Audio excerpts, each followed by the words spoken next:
UFC and ESPN entering the great unknown. Their exclusive negotiating window is over as of Tuesday morning. We're recording this Tuesday afternoon. And no deal, obviously. And I don't think that's a massive surprise given that we expected UFC to explore the market, maybe bring in multiple partners. And we've touched base on this here on the podcast before as this negotiation has gone along. But before Ben wrote about handicapping these sort of landing places, the favorites all the way through the rumbles of the world, who got a nice mention there at the end from Ben. So we'll get to that. But that was sarcastic for the record.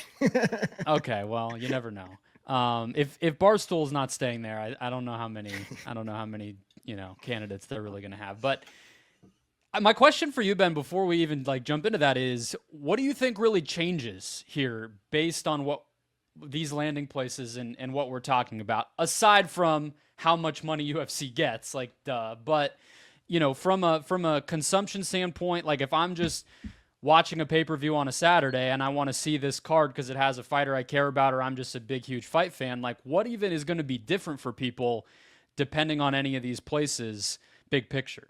Yeah, I mean, I think this is a super fascinating story. I think these negotiations and however they take shape, it's just however it works out is going to be fascinating. And there are so many different layers to it.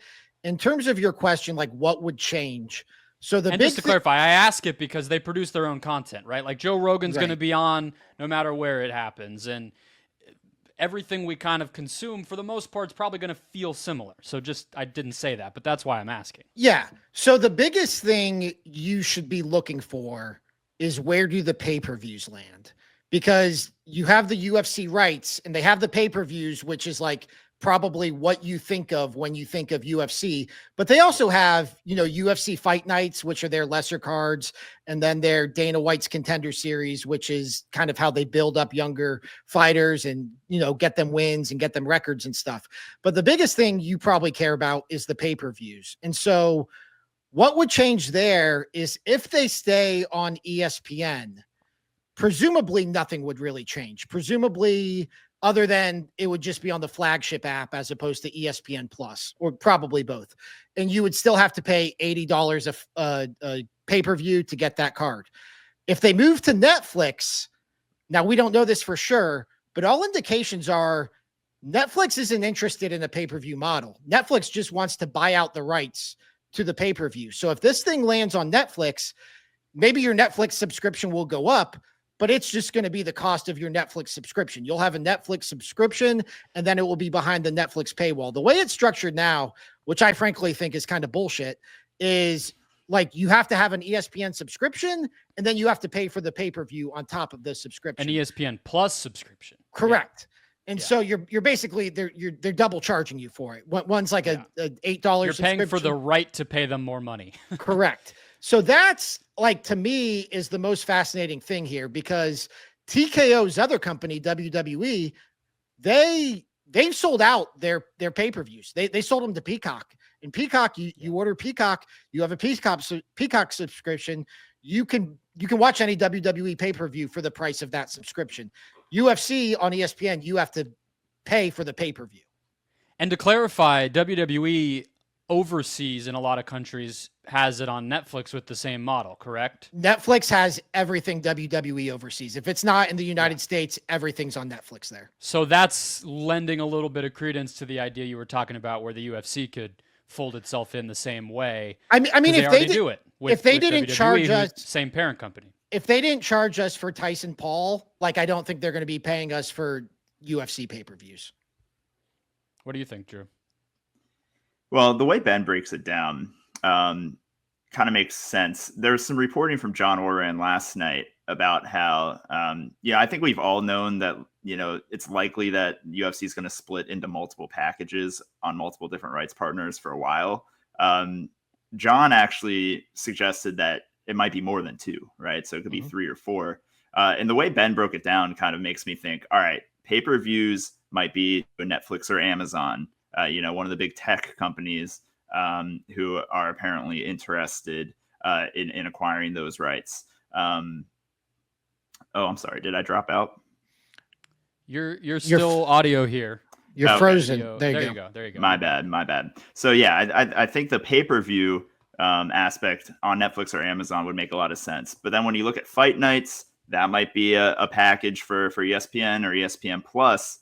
And then going down to the Contender Series, I think maybe, you know, a Scripps or a Next Star on CW or Ion would make a lot of sense if those are up and comers, kind of just trying to get the most reach out there. That type of package would make a lot of sense for one of those smaller broadcast channels like the CW. You know, Dana White's been pretty clear that, like, you know, they want a big payday from this. The way to do that is to, you know, secure more rights partners. Well, and that's TKO, UFC's parent company.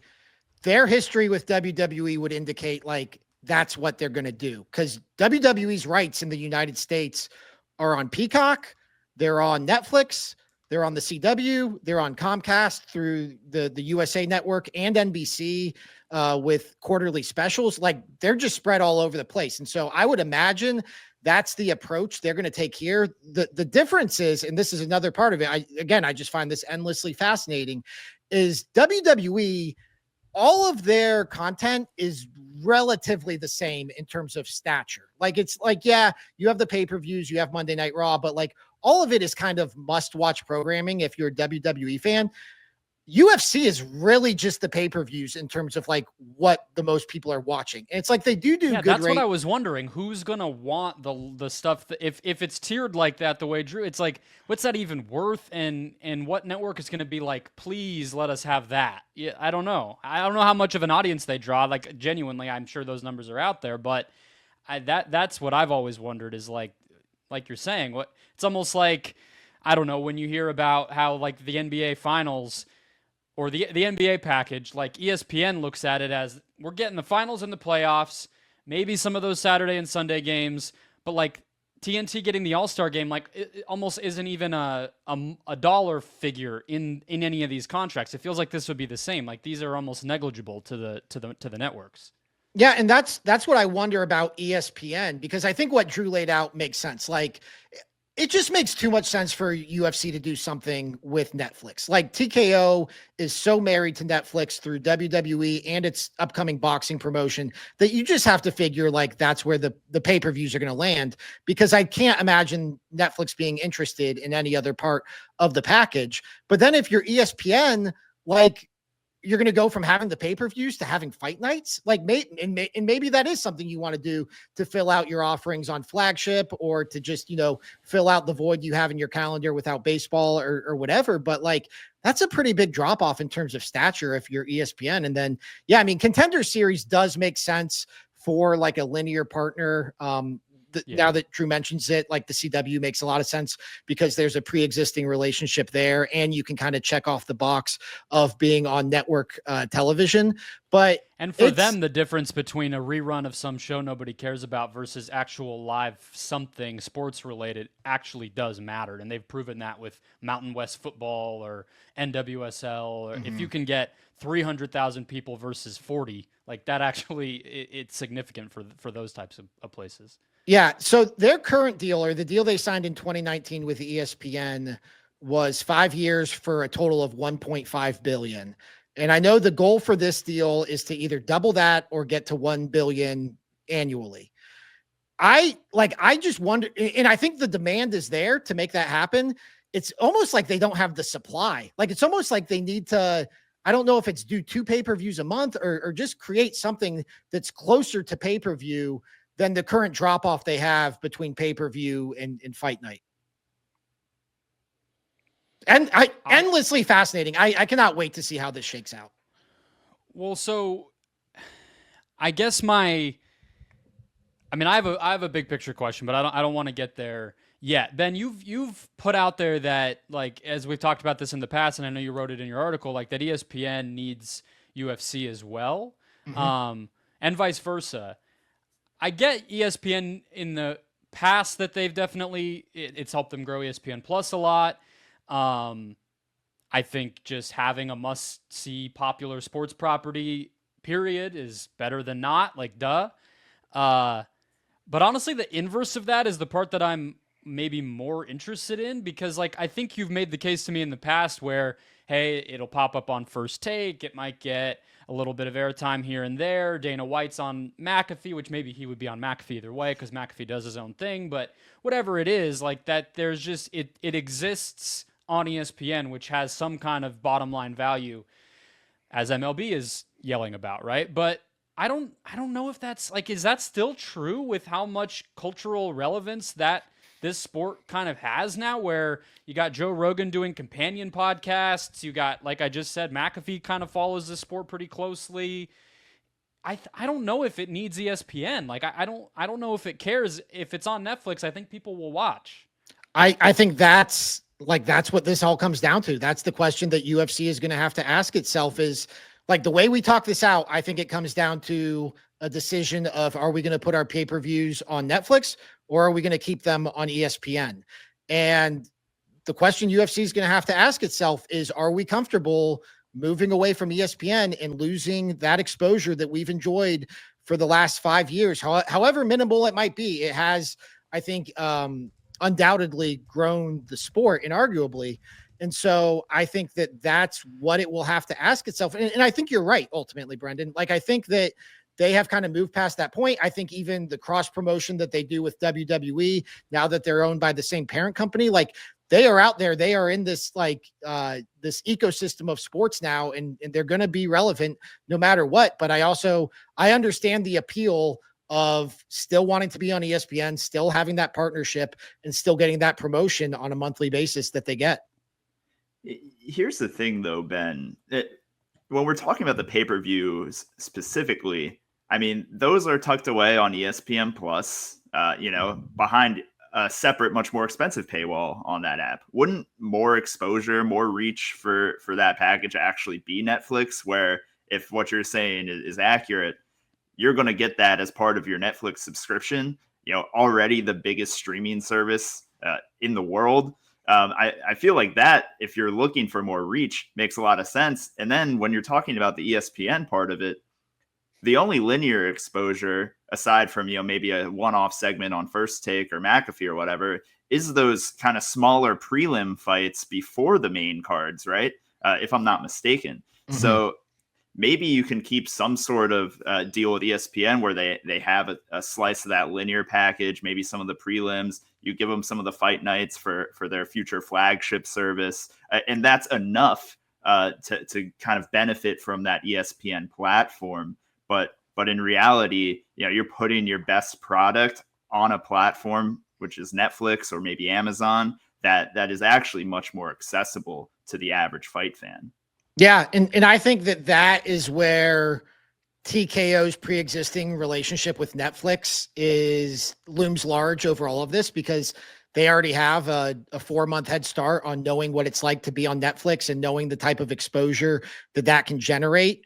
And I know, like, Netflix numbers get really weird and the streamers don't like putting their numbers out there, but like, if anybody's going to have an idea of what it's like to be on Netflix already, it's WWE. So yeah, I mean, I think what you're saying makes all the sense in the world. And I think we've done a great job laying out this episode, because what I'm about, like, I think it's easier said than done, though, to cut that cord, no pun intended, of linear television and to say, okay, we're just disappearing from linear television altogether, aside from our smaller shows or contender series.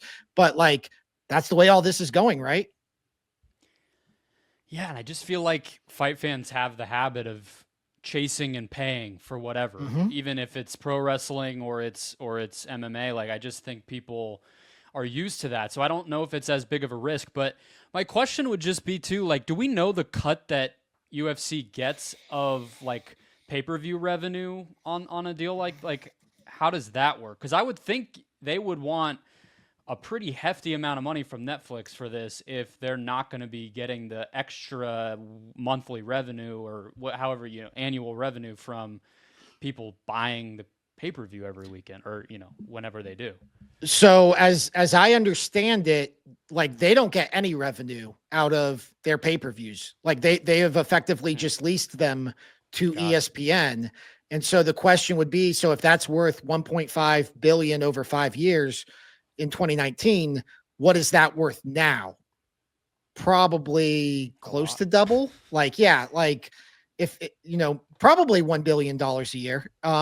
I mean, it's kind of interesting because then you don't have the same motivation to put on killer fights. And I actually think that's something the ESPN deal has suffered from, is they really you've gotten 3 Conor McGregor fights and 3 John Jones fights over the course of 5 years. Like, it's not great. And so I think UFC is probably hurting more for young stars than golf is at this point. But that's what they'll have to figure out. You know how many UFC stars I can name? Less than golf stars. I'll tell you that. Same. And yeah, yeah, exactly.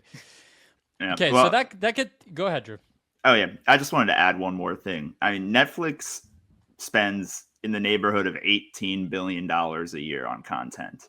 So, I mean, while $1 billion a year isn't like just a drop in the bucket, that's probably, I don't know ESPN's number off the top of my head, but that's definitely more than what ESPN spends every year on content.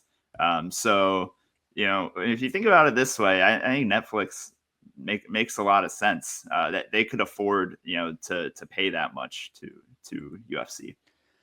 And they've proven, I think, like Drew, you were on when we talked about the WWE debut, and I think one thing I've been impressed by on their part, if I was Dana White or somebody in his shoes, is they've proven they can market and pull people toward a premier thing on their platform, right? Like, there's a WWE row all the time now. It's there. And I'm just going to see that if I'm on Netflix. Even if I don't care, I'm going to be reminded that it exists. If I do care, it's going to be easy for me to get to it. You're not going to have the where the hell is Thursday Night Football thing we had 7 years ago or whatever when Amazon took it over, or I guess not 7, but that was maybe originally when they first started it was that long ago. I don't know. I'm losing track. Yeah, but the simulcast I think was probably around there.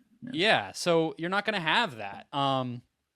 Here's my last question on this, and we'll get to a very similar topic, I think, in the big picture in a minute. But I think most people would agree that when you talk about just the value to ESPN and where UFC kind of sat, that when you look at ESPN Plus's growth, when you look at, cultural relevance, popularity, things that are a little difficult to measure, as we'll get to, like I said, in just 1 second, I would say, and I think most would agree, UFC was probably undervalued by the end of, at least the past couple years of this deal. They're not getting, as they're about to prove, by getting more.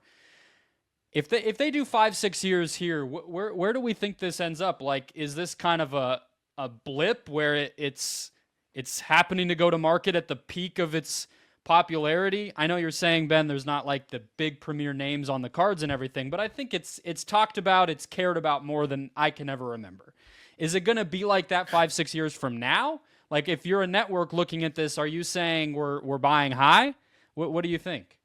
I don't know. Is President Stephen A. Smith going to be at every pay-per-view the way our current president is? Well, that's exactly really what I'm asking you. I mean, yeah. You're getting right to it, right? Like, between Joe Rogan and Dave Portnoy and Donald Trump and freaking Shaq, I guess now, like, this thing matters. Is it going to still in the same way in a little while?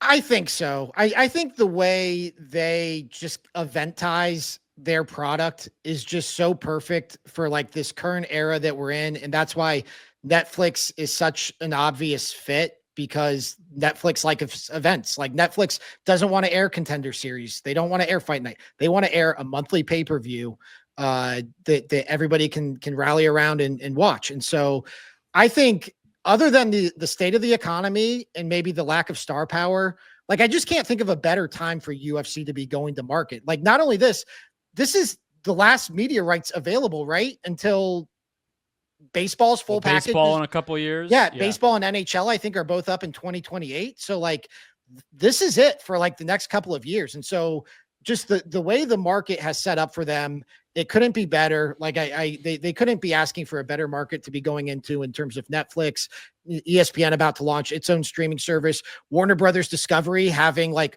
all this leftover NBA money that I don't even think they were going to have when their rights fees kicked in. So to answer your question though, like, yes, I don't think I know what you're getting at in terms of like the political nature of all of this, but I do think it's bigger than that. I think it's just about like what streaming services are looking for. And so if we do get to 5 years, and what's funny about all this too is when ESPN signed this deal in 2019, it seemed like a massive overpay. It was like, what in the, I went and bought WWE stock the very next day because I was like, if this is what UFC is getting, just imagine what WWE is going to get in a couple of years.